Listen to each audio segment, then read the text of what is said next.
Ayun nga pala si Smash Smash, may mga smash na kalaban. Baka na naman sa limahan.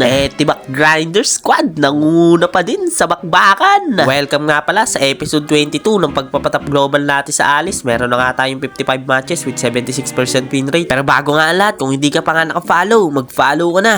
Bonus na lang din talaga kapag sinare nyo. Kaya nga, simulan na natin tong game. Let's go! Bale, tuturuan ko nga kayo kung paano mag-alis and also yung mga rotation na gagawin sa kanya. Pagkatapos ko nga ito kuhanin yung red buff, ay pwede nga kayo dumalaw dito sa Golden.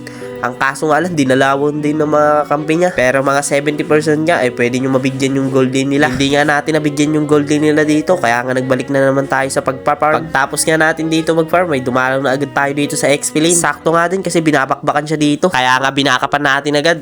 Ang kaso nga lang, nabigyan na siya.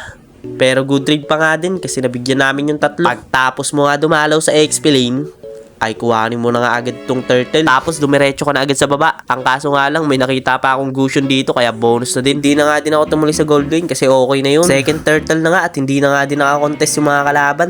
Huli na nga din to silang dumating. Bale, eto nga yung tricks na ginagawa ko sa Alice para mahuli natin agad yung mga kalaban. Magpa-first kill ka nga muna papunta sa mga kalaban bago mo pindutin yung SS mo. Mapapabilis nga yung duration ng pagbagsak ng SS mo kapag ganun yung ginawa mo. Pero nga kapag ganito wala ng dash, ay pwede mo na nga yan SS-an. Pero dapat nga ay naka full movement speed ka na emblem para nga mabilis yung lakad mo. Mabibigyan nga natin siya dito. Sobrang ganda na nga ng rotation na ginagawa natin. Hindi ko nga akalain na darating yung mga kampi niya dito.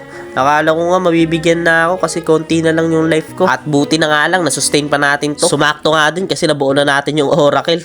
Kaya nga tugnas na natin to. May naliligaw nga ditong Gusion. Sa akin ba naman tumakbo? Ayun, ni-smash. Pa-free hit pa nga itong Florin. Nadamay ka pa tuloy. Matilok ka. Ayaw mo pa mag-back. Maniac na sana yun. Ang kaso nga lang, naagaw pa ng Angela. Pero okay nga lang yun. Dahil dito ay makakasit ako ng 4. Wasak. Superb control nga. Tignan nyo naman yung rotation na ginawa ko dito. Yung gap nga ng mga level na to ay sobrang layo sa akin. Kaya nga wala din sila gaano dinadamage sa akin. Pinasok-pasok ko na nga lang sila dito at akala nga na itong Lilia na mabibigyan niya na ako. Ay ayun, lumapit. Ayun, tugnas. Bale, ito na nga ang huling clash na maganap dito. Sumit na nga agad ako. Ang kaso nga lang, isa lang yung nahuli. Pero tugnas nga to sa mga kampi ko. Ito nga din ang kinagandaan sa 5-man kasi may maaasahan ka. Kaya nga, paki-comment nga kung may natutunan ka na rotation. Pwede nyo na nga din gayahin at gawin sa rank yung mga rotation na tinuro ko dito. 100% effective na mananalo ka. Naubos na nga namin sila dito. At alam nyo na nga kung sino ang mananalo sa laban na to. Florin na nga lang ang dedepensa.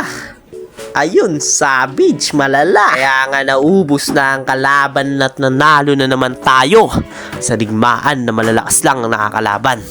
Ayun lang, bye-bye!